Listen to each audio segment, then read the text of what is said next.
Buenos días, buenas tardes, buenas noches. Hoy estamos iniciando la segunda temporada de Echando el Cuento Podcast. Y yo, como siempre, bendecida, agradecida, porque mis invitados, mis invitadas, también ocupan un lugar muy especial en mi corazón. Hoy estoy con una gran amiga, María Camila Cárdenas Cano, y vamos a trabajar un tema que me encanta: el arte como herramienta terapéutica. El arte terapia. Y en esto somos un poco expertas ambas y hoy quisimos juntarnos para contarle al público en general pues los beneficios y los usos principales de una terapia tan potente como esta. Cami, bienvenida. Limis, a ti muchas gracias por invitarme a ser parte de este espacio. Yo siempre te lo he reiterado y a mí me encanta el formato. Me parece muy lindo que podamos llevar una conversación fluida como las que podemos tener en espacios personales y compartirlo con otras personas. Entonces a ustedes muchas gracias por abrirnos un espacio también de su día y a ti por invitar. Bueno, les cuento que María Camila es artista plástica de los Andes y lleva un recorrido muy amplio. Esta mujer está más preparada que un cumis, entonces yo sí le voy a dejar a ella como la presentación específica, pero hoy nos está acompañando especialmente porque aquí en nuestra zona, en el eje cafetero, para los que nos ven desde diferentes partes del mundo, recuerden que estamos moviéndonos desde Pereira, eje cafetero colombiano, pues Cami está lanzando un proyecto que me encanta, me parece maravilloso, me parece una herramienta complementaria y pues por allá mandaré muchos de mis pacientes. Y es Escuela en el Aire, ¿cierto? Entonces, bueno, cuéntanos primero un poquito de ti y ahorita profundizamos en Escuela en el Aire. Claro. Yo estudié arte en la Universidad de los Andes y me formé en plásticas, pero también en diseño de proyectos culturales, que ha sido más un poco el ejercicio de mi carrera. Después hice la maestría en arte de educación y en una especialización en diseño de proyectos culturales. Entonces, desde el inicio de la carrera, digamos que más que hacer obras, yo tuve un interés por cómo se hacía el arte y cómo eran todos los procesos de los artistas. Y ahora me estoy un poco tirando al agua con un proyecto que siempre quise hacer y era buscar un laboratorio de experimentación en torno al arte, como un poco una pedagogía expandida de las prácticas artísticas, que es la Escuela en el Aire. Genial. Siempre en los capítulos que nosotros venimos desarrollando en Echando el Cuento, pues tenemos una mirada muy íntima un poco, ¿cierto? De quiénes son estas personas. Incluso en los capítulos yo he ido desarrollando bastante de mi historia. Yo quisiera que nos cuentes vos cómo llegas al arte, o el arte cómo llega a tu vida, ¿cierto? Bueno, yo creo que el arte llega principalmente por mi mamá. Mi mamá es de formación dibujante arquitectónica, él siempre fue una mujer muy creativa, entonces nos permitió experimentar en la casa y en los espacios personales, entonces yo siempre tuve una afinidad a las artes. Y yo me decido estudiar arte cuando realmente encuentro que es mi lenguaje.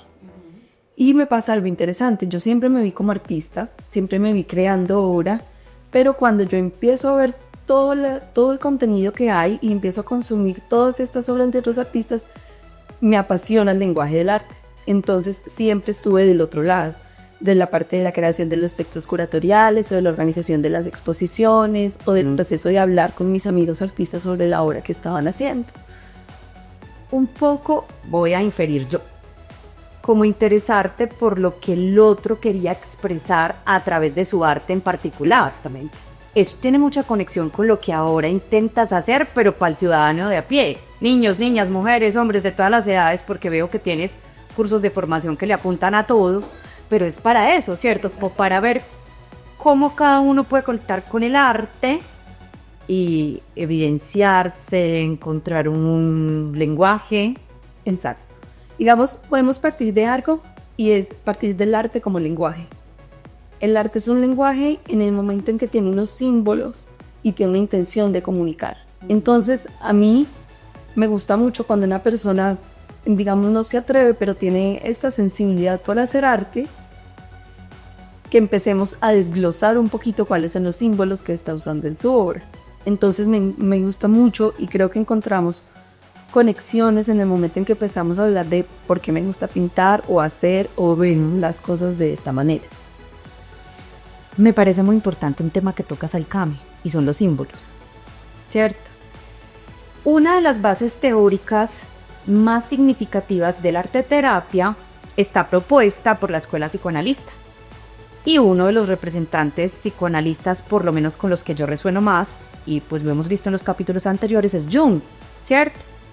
Para Jung, el arte era una forma de hacer inmersión en el inconsciente y acceder a esos contenidos que de pronto no eran tan visibles ante la mirada cotidiana de ese ser, y poder también evidenciar en esa inmersión y en el plasmar a través del arte, la persona poder evidenciar sus arquetipos, sus símbolos principales. ¿Qué es esto?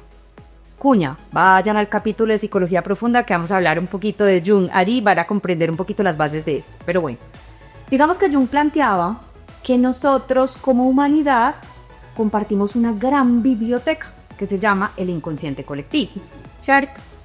Y que tenemos una forma particular de expresar contenidos de esa gran biblioteca mayor y, digamos, del inconsciente personal, esa biblioteca menor, a través de arquetipos, formas antiguas, formas específicas. De esto también hablamos un poquito, sobre todo profundizamos en el arquetipo de la sombra. El arte tiene mucho que ver con la posibilidad de ir conociendo la sombra, ¿cierto? Y los símbolos, ¿cierto? Cómo un ser humano puede hacer un proceso de introspección y de autoconocimiento profundo a través de ir identificando qué arquetipos se repiten, qué símbolos se repiten en sus procesos creativos, ¿cómo decirlo así? Sí, exacto. Hay algo importante y es el arte empieza a plantearse como terapia a principios del siglo XX y lo hacen psiquiatras y no artistas. Entonces ellos empiezan a implementar el arte en espacios en contextos de hospital psiquiátricos. Esto se va desarrollando, todo el principio del 20 tiene un desarrollo muy fuerte al punto que los psiquiatras empiezan a decir que casi que son más interesantes las obras de los pacientes psiquiátricos que los artistas mismos, en términos que como están un poquito desconectados de la retroalimentación de la sociedad, pueden hacer arte más auténtico. Entonces por ahí es que nosotros empezamos a hablar de arte con funciones terapéuticas.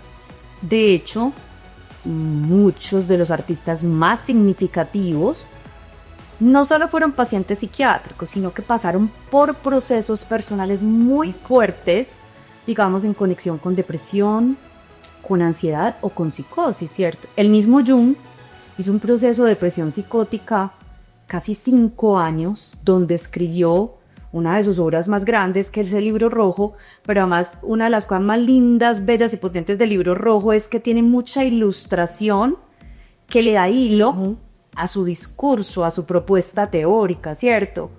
Muchos de estos grandes artistas encontraron precisamente el arte como una forma de transitar sus noches oscuras, ¿cierto? Y sus procesos psíquicos de dificultad o también de expansión creativa. Contanos un poquito, acordémonos que este es un programa para todo el mundo. ¿Cuáles han sido como los principales representantes del arte que han pasado por estos procesos? Bueno, yo creo que todos, o sea, yo creo que se da tan raya que los artistas están un poquito locos. Yo creo que todos. Si quieres vamos a hablar de 2 casos que a mí especialmente me conmueve, me encanta. Y es, uno de los casos es Louise Bourgeois, que es una artista de 1911, parisina. Y ella crece en un hogar monógamo, pues papá y mamá y hermanas. Y eran unas personas que restauraban telares. Ella crece con un sentimiento muy complejo hacia el padre porque el padre le simpla a la mamá con la institutriz. Entonces creo que hay un montón de tensiones pues con las que ella crece cuando es grande y ella se enfrenta a lo que tiene dentro haciendo obra, que ahorita podemos hablar un momentico de la catarsis. Y cuando ella empieza a hacer obra, hace una obra que yo creo que quizás es la más reconocida de ella, que se llama Madre, y es una araña de 10 metros que está expuesta en el Guggenheim de Bilbao en este momento. Entonces, bueno, a mí me conmueve en primer lugar porque yo tengo pánico a las arañas, entonces somos dos. Sí, no las mato, pero no estoy en la misma habitación. Y entonces esto es una araña que tú te puedes meter por dentro. Está hecha en hierro y en mármol y tú entras y cuando la ves hacia arriba, ya se ven los huevitos de las viejitas arañas. Entonces, claro, realmente es aterradora y las proporciones son súper impactantes, pero tú empiezas a ver cómo esta construcción es súper delicada y es esta araña gigante que tiene sus huevitos y está puesta de sus patitas súper delgadas.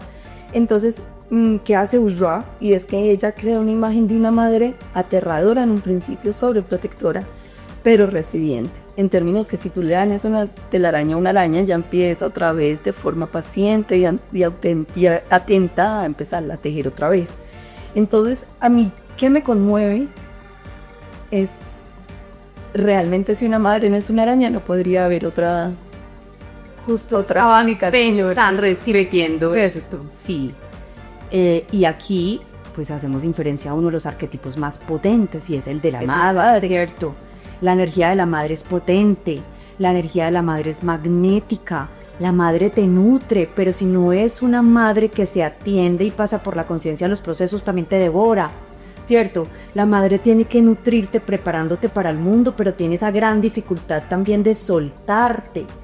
De hecho, hay muchos artistas que han utilizado este arquetipo porque podríamos decir que en lo psíquico es uno de los arquetipos más potentes, ¿es cierto? Representa la conexión que tú tienes con la vida, es el vínculo primero que nosotros experimentamos, pero además el vínculo que yo podría decir tiene más significancia en la construcción de un ser humano y su psiquismo.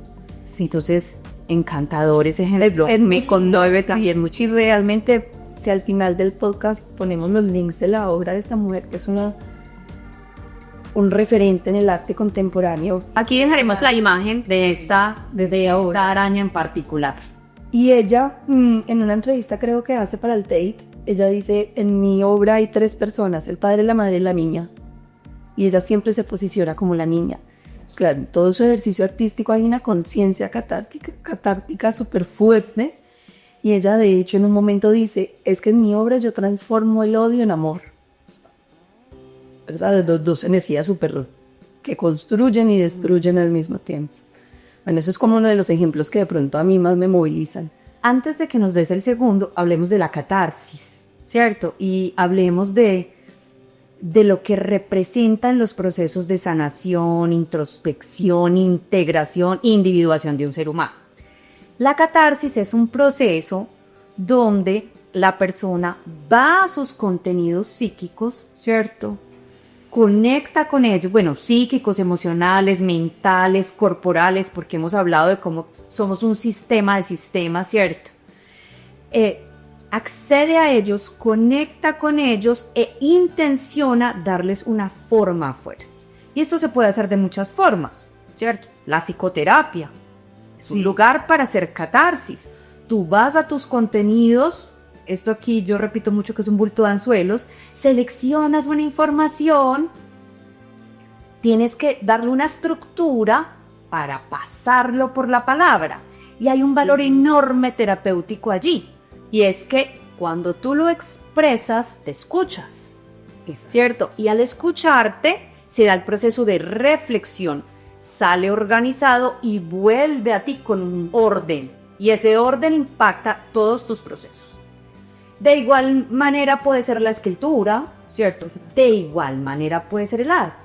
¿Por qué no nos contás un poquito tu mirada de la catarsis en el contexto artístico, ¿cierto? Por ejemplo, desde tu experiencia y desde ahora tu experiencia como acompañante en la escuela en el aire. Claro que sí.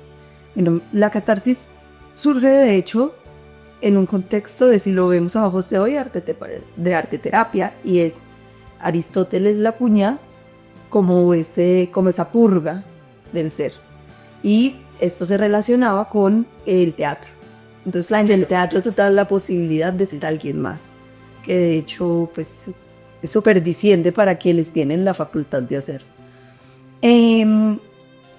Yo creo que en el arte, y lo reitero como lenguaje, hay 2 posibilidades. Tú le dices algo a alguien o te lo dices a ti mismo. Lo que nos compete es, te lo dices a ti mismo y es tú pones en evidencia un montón de conflictos y de tensiones y de situaciones que tienen dentro que a veces no eres consciente. A veces a mí me ha pasado, y no tanto haciendo obras, sino viendo obras de otras personas en las que yo me siento afectada y me reconozco dentro de ese discurso. En el proceso de acompañar a alguien más y ver la experiencia catártica de alguien más, a mí me parece valioso cuando yo siento que el lenguaje hablado se queda sin herramientas, entonces ya llegamos a dibujarlo. Entonces ya llegamos a hacer una diferenciación de, no sé, qué es lo que me gusta, qué es lo que no, por qué lo que me gusta, por qué lo que no, por qué con ciertos artistas resuena y con otros artistas no. O formas, o colores. Colores, exacto, porque lo que me afecta, me afecta. Entonces, claro, es un montón de que nosotros tenemos, si un nudo de anzuelo es una información adentro de la que no somos conscientes y cuando la extendemos, no sé, hagamos un ejemplo. Hay gente, por ejemplo, que tiene más inclinaciones a ciertos colores que a otros. Y eso a veces tiene que ver con la forma en la que, incluso la luz de donde la gente creció, ¿cierto? No es lo mismo el sol de la sabana al sol de la costa. Y solamente esta forma en la que tú percibes el color va a afectar la manera en la que tú realizas obra. Entonces, este proceso de catarsis a mí me parece, además de que es algo que tenemos que hacer en el proceso de conocernos a nosotros mismos, es algo que nos da las herramientas para nosotros dejar de escarbar en ciertos dolores.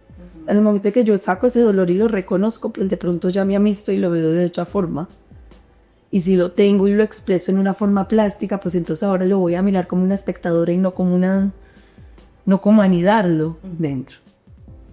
Mencionaste algo muy importante y es algo que yo veo mucho en mi acompañamiento como psicoterapeuta, y es para las personas que no tienen una muy buena capacidad de convertir sus procesos, lo que piensan, lo que sienten, en palabras. Esta es una herramienta maravillosa, ¿cierto? Y les voy a decir algo, no son poquitas las personas que tienen esa gran dificultad, ¿cierto? Sí. Yo convivo con varias. Unos ejemplos. Entonces, ¿cómo el dibujar, el pintar, el moldear, el tejer, ¿cierto? Que son como las formas de arte que se me ocurren en este momento, hay muchas. El capturar imágenes a través de la fotografía, pueden convertirse en una forma, de la forma, Exacto. a lo que me acontece, a lo que yo estoy viviendo, a lo que me ocurre, ¿cierto? Y tal vez al verlo reflejado afuera, yo pueda contar un poco más fácil lo que representa, Exacto. ¿cierto? Contame, una de las cosas que más me gustó de Escuela en el Aire, de las cosas, no de las propuestas, fue, por ejemplo, cuando arrancaste con el taller de autorretrato. Sí, parece encantador. El autorretrato ha sido utilizado por grandes artistas, ¿cierto? Pero en la arteterapia es muy simbólico y muy representativo. ¿Con qué te encontraste allí? ¿Cierto? De pronto tenés alguna historia que hayas reconocido como, uy, qué tan potente esto que aparece aquí, o qué ha significado, por ejemplo, el autorretrato para ti. Yo nunca me he enfrentado a ese autorretrato. Digamos que yo en ciertas cosas soy bastante cobarde.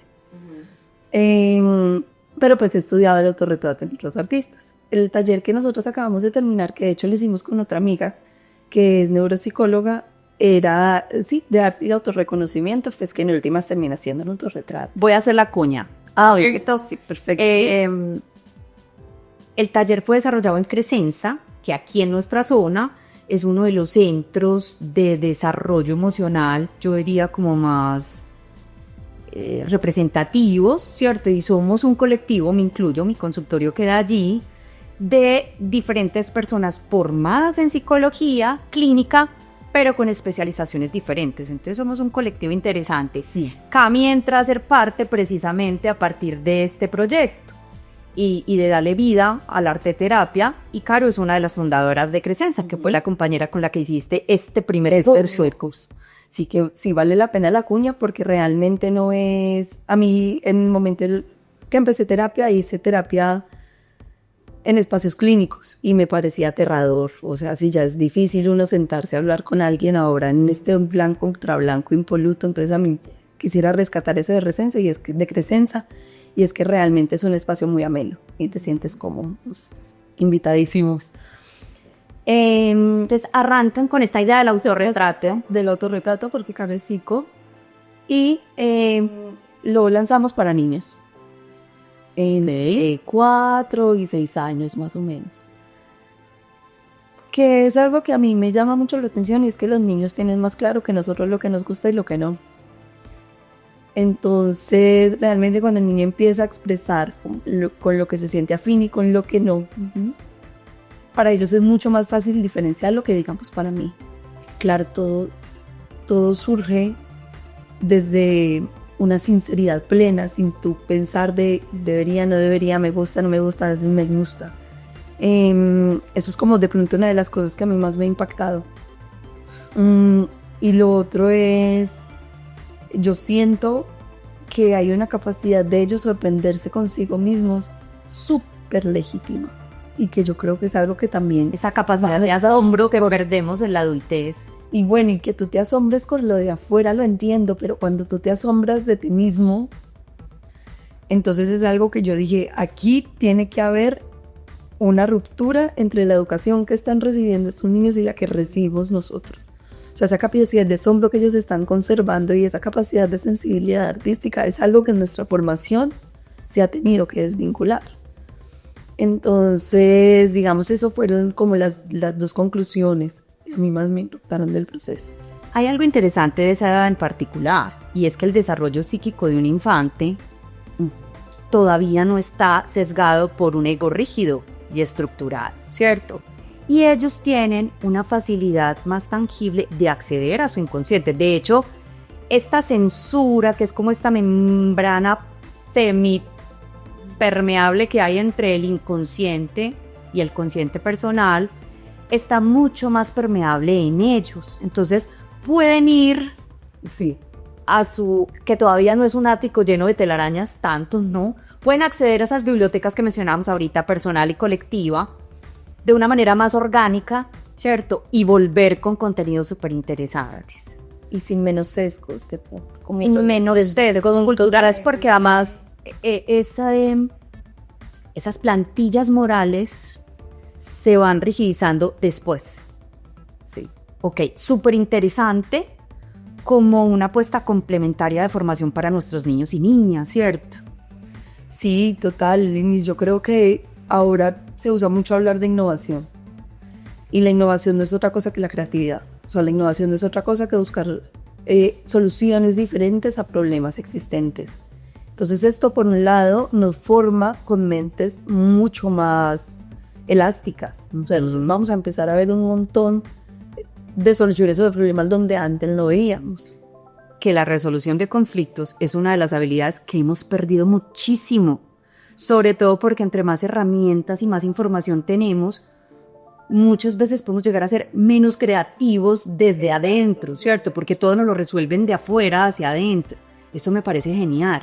Y digamos, el arte, cuando encuentra funciones terapéuticas, tiene una capacidad amplia de trabajar estas capacidades ejecutivas, en términos de cómo comunico, cómo resuelvo, cómo me entrecuento a un proceso. Con los niños vemos mucho la frustración de, este dibujo lo odio, y me frustro y me siento y no dibujo más. Pero digamos que en un proceso de un artista, que en un taller una obra puede durar de 1 a 10 años, ¿cuántas veces te vas a enfrentar con el error? ¿Cuántas veces te vas a enfrentar con el fracaso?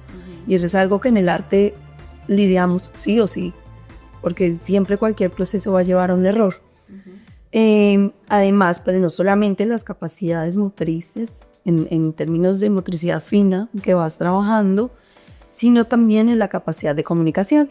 Entonces, como cuando tú haces, no solamente el hecho de hacer una obra, sino cómo la expones y cómo la compartes. Y cómo aceptas también la visitante. Cómo aceptas también las retroalimentaciones de los compañeros. Entonces, digamos, cuando yo entiendo el arte, no solamente con el hecho de hacer cosas, sino una forma de expresarme. Entiendo que en el arte hay un montón de agentes implicados, que son el artista, el espectador, la obra misma, el círculo artístico y otros artistas que han hablado de cosas que a mí me gustan.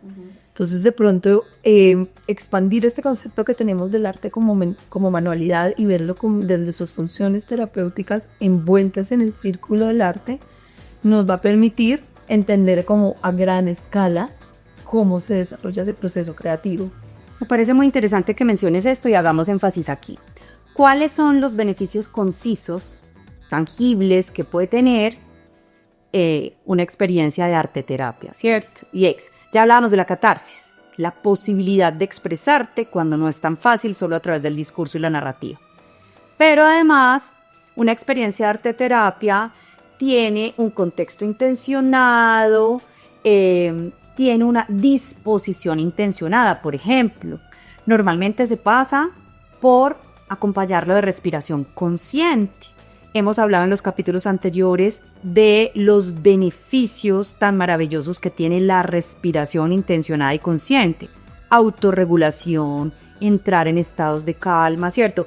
Cuando yo puedo lograr asentar un poco esta agitación externa o de la torre, es que yo puedo pasar a dinámicas y dimensiones mucho más profundas como ser humano, ¿cierto? Entonces, este es otro de los grandes beneficios. Entonces, ahí ya estaríamos hablando, por ejemplo, de regulación del estrés. Exacto. Y de aumentar la capacidad de concentración, que es algo que, y saquémoslo del contexto de la infancia, a todos nos afecta. Las formas de consumo ahorita son absolutamente inmediatas. Y buscar espacios de concentración y disposición corporal, además, a la concentración ha sido complicado. Hay otra cosa también, y además de la resolución de conflictos, de yo cómo llego a plasmar esta idea específica que tengo, también cuando hacemos terapia colectiva. Y si todos nos enfrentamos a hacer un mural, seguramente lo que tú hiciste no era lo que yo quería. Entonces yo desde esa tensión, ¿cómo voy a asumir que no tengamos un conflicto ahí? Pues claro, hay una tolerancia al error y una tolerancia a la diferencia amplia cuando empezamos a hacer arte colectivo. Pero también un entrenamiento muy valioso en una de las principales habilidades blandas, y es el poder trabajar en equipo, el poder hacer red, hacer tejido. Miren, yo trabajé varios años en una de las universidades públicas de esta zona, en el área, en la Facultad de Ingenierías. Pelados súper tesos, con unas capacidades intelectuales brillantes, y de repente cuando llegaban a su proceso ya de la acción, ya del ejecutar, ya de pasar a unas prácticas, se encontraban con unas dificultades enormes para poder comunicarme con vos y articular nuestros saberes y convertirlo en resultados, ¿cierto? Esto es una cosa que podemos desarrollar a través del arte, ¿cierto? Incluso una de las formas del arte que se trabaja también es el tejido. Exacto. Bueno, ahí me parece súper lindo que lo comentes y retoma el segundo ejemplo que habíamos hablado. Hay una sala en el Museo Nacional, que fue la sala que hicieron después en el posconflicto, que es como de memoria y de nación. En esa sala hay un tapiz, cosa de 2 metros por 1,40, que hicieron 33 mujeres en Macuján. Macuján queda en Bolívar, por los Montes de María, y fue un sitio que sufrió un desplazamiento por manos de los paramilitares. Bueno, no solamente esto, o sea, desde una memoria del conflicto, desde guerrillas, narcos, atravesados por todo el país. Por todo el dolor que puede haber engendrado este país, ellos lo han vivido. Y el 20 de marzo del 2000, ellos lo llaman el Día del Llanto. Llegaron los paramilitares y desplazaron 300 familias. Desplazar 300 familias es desplazar 1.500 personas, porque los estaban tildando a todos de guerrilleros.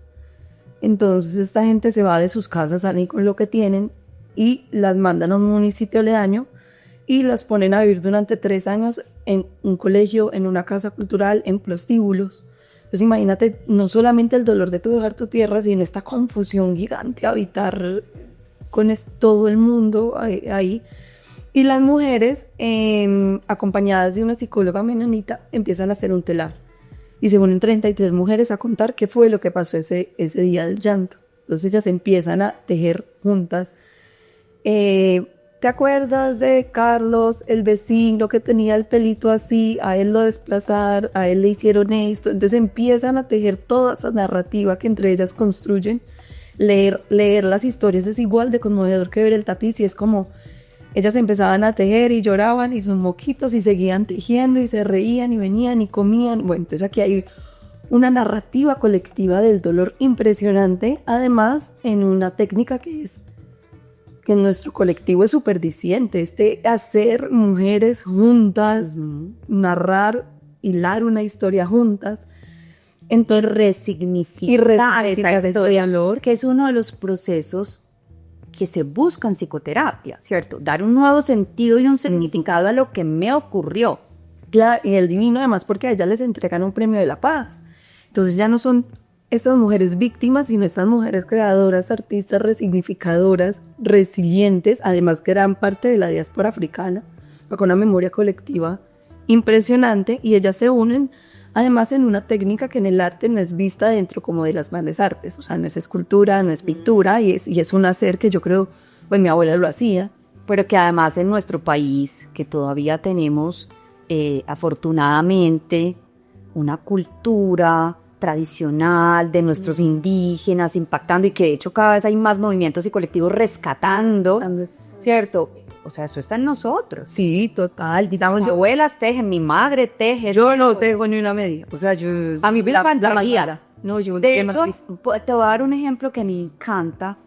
Ahora hay muchos colectivos de nuevas masculinidades, ¿cierto? Que eso es un ejercicio de resignificación, cómo ser un hombre aquí ahora, después de 2000 años de patriarcado, que se reúnen, aquí incluso en Pereira lo hacen en el parque... ¿cómo se llama el Parque de la Gobernación? El Olaya. El Olaya. A tejer. Sí. A tejer crochet, a tejer malla, a echar chisme, a sentir, a hablar de lo que sienten, porque la práctica del tejido les da esa posibilidad de ir adentro y poder expresar, no solo en lo que están creando, sino que también los invita a nombrar. Sí. Me parecen hermosos los dos ejemplos que nos pones, esta araña del argelipo de la madre y este tejido. Hablemos un poco, porque este podcast también se ha caracterizado por compartir información para las personas que de pronto no pueden acceder directamente a un curso en este momento, a una consulta de psicoterapia, porque reconocemos que tiene un valor, ¿cierto? Podemos hablar de pronto de ejercicios prácticos para que las personas tengan como iniciativa en casa. Claro que sí. Sí, esta intención de democratizar es súper importante, y yo creo que es como a lo que tenemos que ir apuntándole desde cada disciplina, hacer entre todos. Bueno, el tejido es, por ejemplo, una acción que además de ser una meditación constante, nos puede... hay varias personas que saben hacer. Entonces no necesitas acceder a una clase. De pronto hacer un tejido... La abuela me enseña. Sí, y yo quiero bordar, no sé, diferentes ítems que me acuerden a mi mamá. Entonces ahí por medio del objeto voy a empezar a traer un montón de memorias. Hay un hacer artístico que a mí me llama mucho la atención e intento implementarlo como en mi día a día, cuando no voy de afán, y es la deriva, y es caminar en la ciudad siendo consciente. Entonces hay varios artistas que se han encargado de ir recolectando cosas, todas las hojitas que recolecté durante este otoño. Entonces al final hacen un collage con todas estas hojas disecadas, o todas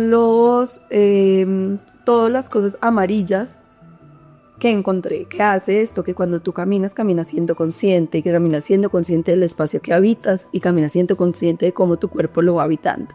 Me encanta que menciones eso, tengo que hacer cuña, porque ahí estamos hablando de mindfulness, sí. Ahí estamos hablando de prácticas de atención plena, y hemos mencionado los beneficios de la atención plena en capítulos anteriores, porque es una de las principales propuestas actuales para regulación del estrés, ¿ya? ¿Cierto?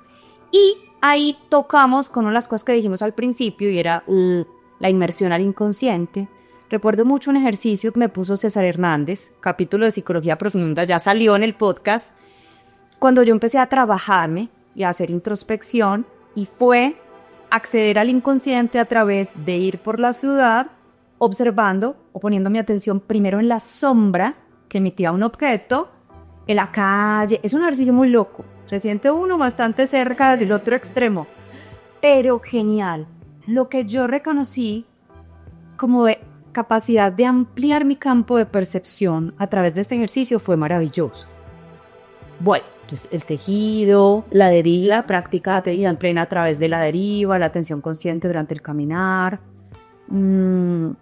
Hay algo que está muy recomendado en este momento y es jugar con los colores y las formas para manifestar emociones. No reconozco muy fácil qué estoy sintiendo y por lo tanto cómo gestión, si no reconozco, ¿cierto? Entonces nos encontramos mucho con propuestas de diarios emocionales, ¿cierto? No sabes ponerlo en tus palabras, pintar colores que puedan representarlo, o construir figuras o garabatear. Sí, hay también otro hacer, y de pronto estoy buscando estos haceres porque yo creo que hay mucha gente que dice, no, es que yo nunca he sido muy artística. Entonces que se entienden a sí mismos como personas que no pueden crear una manualidad o de forma manual. Entonces yo quiero buscar haceres que no sea fácil acceder y que no necesiten mayores instrumentos, y es ir haciendo frottage sobre las cosas, no sé, En cristiano. coger un papelito y pasarle un lápiz, y entonces el papelito va a pasar con la textura de lo que estoy frotando. Okay. Sí, es como un grabado. Exacto. Entonces, digamos, hay un ejemplo y yo saco todo lo que tengo en mi bolso. Entonces pongo esta moneda y le pongo un papel encima y le paso un lapicito encima. Entonces ahí voy haciendo toda una colección de las cosas que yo tengo en mi bolso. ¿Qué voy haciendo cuando hago esta colección? Y es que estoy viendo pues cómo está siendo mi cotidianidad y qué objetos están habitando mi cotidianidad, y estoy viéndome... El holismo de mi mundo interno. Exacto. Entonces, yo me voy a remitir a una técnica más cliché, pero no menos potente. A mí me ayudó muchísimo, sobre todo cuando tenía tantas resistencias para meditar. Y fue utilizar los mandalas. sí, es efectivo. Me encanta porque yo lo hacía a través de dos técnicas, sea pintar con colores y marcadores o sea con puntillismo, que fue una técnica que me recomendaron sobre todo cuando tenía mucho contenido, congestión mental, ¿cierto? Estaba con mucha sobrepensadera. Pero sobre todo porque es una forma que podemos acompañar muy fácil con respiración consciente, música y frecuencias que armonicen y que además nos representa ese ir hacia el centro. Para los que no lo saben, los mandalas se pintan del centro hacia afuera. Ahora, en todas las técnicas que hemos mencionado me parece súper importante algo que dijiste, y es que lo que se busca no es hacer una obra de arte hermosa o estética, sino que sea un proceso creativo que te ayude a expresar lo que de otras formas no logras expresar o que pueda potenciar esa expresión, ¿cierto? Exacto. Bueno, Cami, se nos acabó el tiempo, que sea el primero de muchos. Me encanta tenerte aquí. Van a quedar todos los datos de Escuela en el Aire y pues de Cami para que la contacten. Por favor, no se olviden de hacernos recomendaciones de temas. Por ejemplo, fue una recomendación, me encanta. De temas o de personas que quisieran ver aquí sentadas en el podcast compartiendo su saber y su hacer. ¿Listo? Muchas gracias. Muy agradecida contigo. Bueno, nos vemos en el próximo capítulo de Echando el Cuento Podcast. Hoy arrancando segunda temporada. Chao, chao.